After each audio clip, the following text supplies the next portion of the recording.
Welcome back to Women's Wealth, The Middle Way, the show that answers your questions about work, money, and family. My name is Susan McGlory Michael, and I am the CEO and founder of Glen Eagle, a wealth management firm in New Jersey. My name is Caroline Fernandez. I'm the COO of Glen Eagle, a wealth management firm in New Jersey, and I'm very excited to have our guest today, Kristina Ulmer, a ninth grade English teacher who honors her late sister's memory through the $20 Kindness Challenge. Kristina gives each student $20 to perform acts of kindness in their community, a simple idea that has led to over 350 acts of kindness with more than 7,000 contributed by donors. Welcome. Oh, thank you. Hi, nice to talk to you. I think it would be helpful, if you don't mind, just telling us a little bit about your sister, Katie, and how her passing inspired you to start this $20 Kindness Challenge. My sister, who was my only sibling, she passed away in a car accident in October of 2014. And when we went to the car accident scene, we didn't know that she had died. I just thought maybe she was hurt, or I wasn't sure. And we got there and the police officer told us that she unfortunately didn't make it. In the moment, I really just wanted her things that were in the car. I knew they were going to take the car away. We wouldn't see it again. And so I wanted her belongings, like her purse and her phone and all that. And really part of it was I just wanted something to touch of hers in the moment because it just was so devastating. And I knew I would never be able to see her again. So the police officer agreed, and she climbed into my sister's car and got all of her things. And when I went home with her belongings, I was going through her purse and just like holding her things. And I came across her wallet, and in her wallet, she had a wad of cash. So my sister, as a second job, was a waitress, and it was a job that I actually got for her. We worked as waitresses together when I first was a teacher. And then I left that job and she stayed on. And she really, really loved that job. And the family who in the restaurant, they just were really kind people and grew to really love her. And she had a lot of customers who would just come just to see her. And so I knew that that money would have been like really special to her. And, you know, like she would have been really proud in earning it. I didn't want to use it just for something kind of silly. At first, I thought maybe I would use it to buy something for my children because they just lost their only aunt. But we're really blessed. So we have everything we need. So then I thought, no, I'm not going to do that. My sister was a very charitable person, and she was always very concerned with people who were less fortunate or struggling. Just from the time we were little, it always really bothered her if she heard a story of someone who was going through something and was trying to figure out some way we could help. And she volunteered at her local food bank. She was very concerned with people who were dealing with food insecurity and was always fighting for someone. And right before she passed away, she actually became an EMT because she decided that was her calling. She wanted to help people. So I knew I wanted the money to go towards something like helping someone or something. I just didn't know what. And so a few years went by. I took the wallet and the purse and everything, and I put it in this cabinet in my house. And every once in a while, I would think about it. And then a few years went by, and it was the fall of 2018. And I'm a high school English teacher. And my students and I, we were reading the book Fahrenheit 451, which is by Ray Bradbury. So the book, it takes place in the future. And even though it was written 70 years ago, everyone walks around with earbuds in. They're addicted to their screens, and they're just overall depressed and anxious. And I felt this is very familiar, and especially with kids today, like they're always walking around with their phone. I mean, we all have our phones all the time, but I don't know where the idea came from. It just popped in my head that I should do something with the money with my students in the moment to teach them about kindness and empathy and how important it is to remain connected to each other. And so I took the money and I went to the bank and I exchanged it for $20 bills, and I came into my class and I gave all of my students $20 and I told them to do an act of kindness with the money. So they did that. I thought it was going to be a one and done thing. I'd use my sister's money and it would honor her memory and kind of create a legacy for her. So that was the fall of 2018, and springtime came and I had a new semester of students, and someone had heard about what my students did. And so they reached out and said they wanted to provide me with money for my next set of students.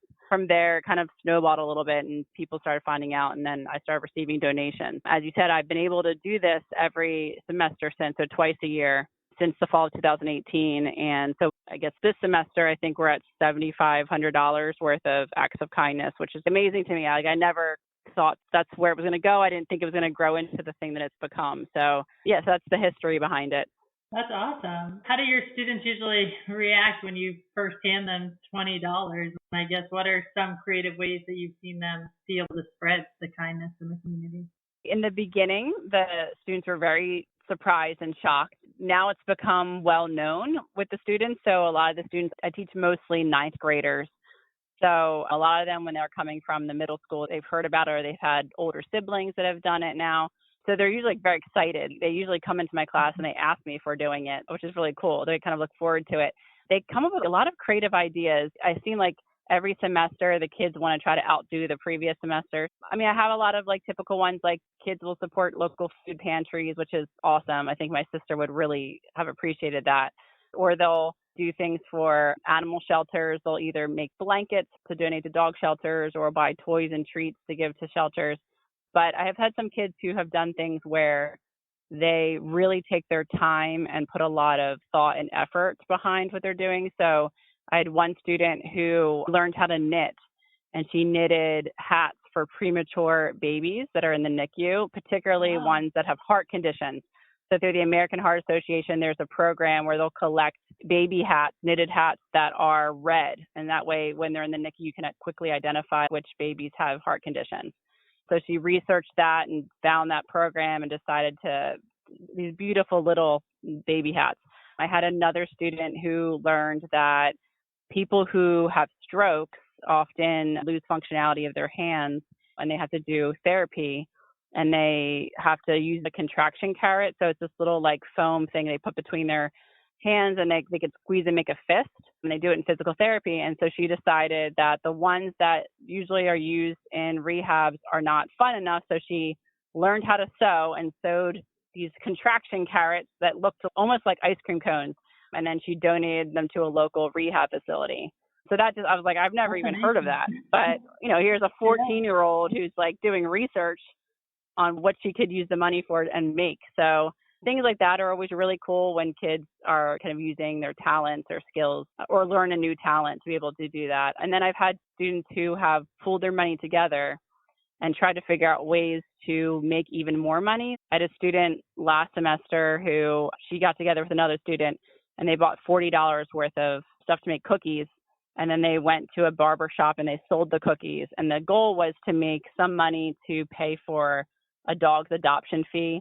They earned way more money than the entire adoption fee and then some. And then they purchased things for this particular dog that was going to be adopted. So that was pretty cool, like figuring out ways to stretch the dollar and use it to make more money. And then she just repeated it again just this past weekend with another group of students. And they were able to, again, pay for this one particular dog needed a surgery. And she was able to pay for the surgery. So that was pretty cool. So things like that are really neat. And then there's always random ones, like kids like to do like really random things. Like I had a girl, it was over winter break and she was visiting her uncle and she decided she wanted to use the money to do something with him. And so they bought $20 worth of donuts and then stood on a street corner and just gave donuts out to strangers. She just said it was like, just people were just, first they were like, what's happening? And then they started coming over to her and they were like, are you the donut girl? And she was just giving out donuts and they were giving her hugs and stuff. And now it's become their tradition. They do it every winter break. So that's pretty cool. So, It's cool to hear not only the impact that you're giving to the community, but it sounds like you're really impacting your students also in showing them how cool it is to give back. So that's just amazing. Yeah, it is. The reaction that they have when they do the act of kindness is always so cool to me because they always had to film a little reflection explaining what they did. And they often express how much they learned from the fact that it's not much money, but they can do a lot with a little bit. And they realize like how good it feels to give back and to do something kind for someone. A lot of them express like they knew that it would be nice for that person, but they didn't realize the feeling that they would receive when just through giving, which is really, really cool. I also think a lot of the students will learn about different organizations that are out there that they didn't know existed. So I had one student who decided she wanted to donate to a local women's shelter and she wasn't sure what they needed. So she actually contacted the shelter to see what kinds of things that she could get. And they said that she thought it was going to be like food and that kind of stuff. And they said, we actually need hygiene products. Like, women come to these shelters and we don't have enough pads and tampons. And she was so upset by this. Like, she came to me and she was like, I don't understand. Like, that's something so basic. Like, women shouldn't be struggling just to have a pad or a tampon. I said, yeah, think about it. Like, women who are in shelters, they don't have access to everything. And so she just was so upset by it. And she was floored by it. And it kind of got her into thinking about what other kinds of things are people struggling for that she's not aware about. And that's really cool when kids learn about different things that are going on in their community that they weren't really aware of, and kind of opens their eyes to like the idea that everyone's walking around and is going through different things and you might not know it. And that's why it's even more important to be kind and generous and empathetic toward people around you. Yeah, that's amazing. I could listen to these stories all day. It's so inspiring to hear. It's awesome. But yeah, obviously I want to be conscious of your time too. Maybe just one last question. What advice would you give to someone who's starting out with transforming from a personal strategy to giving back somehow, or making that meaningful? What kind of advice could you give with them? Because you've just taken something that's so sad and hard to deal with and ultimately made it into this amazing experience where you're transforming even more young lives with it.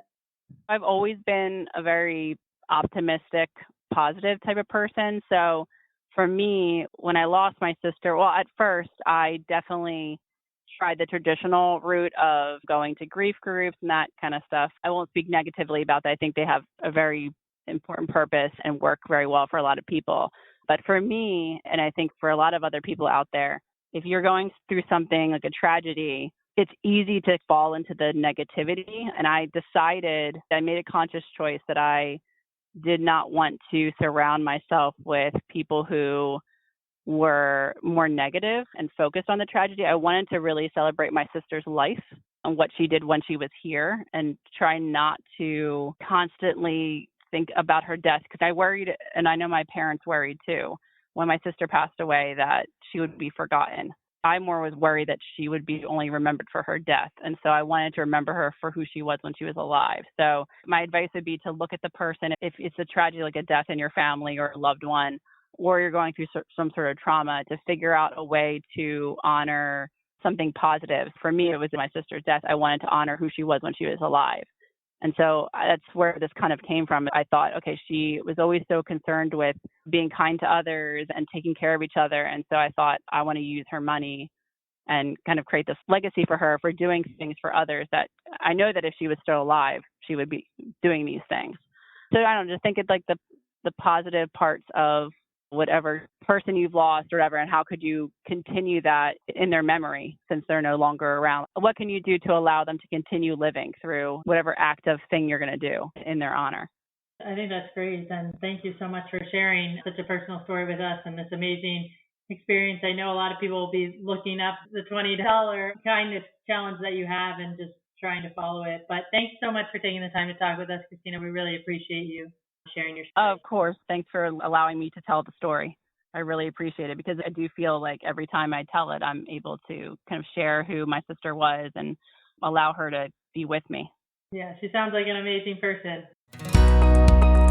Thanks for tuning into today's episode of Women's Wealth, The Middle Way. Make sure to subscribe to us and leave a review on iTunes, Spotify, SoundCloud, or your favorite podcast app. Join us for new episodes every other Wednesday. See you in 2 weeks.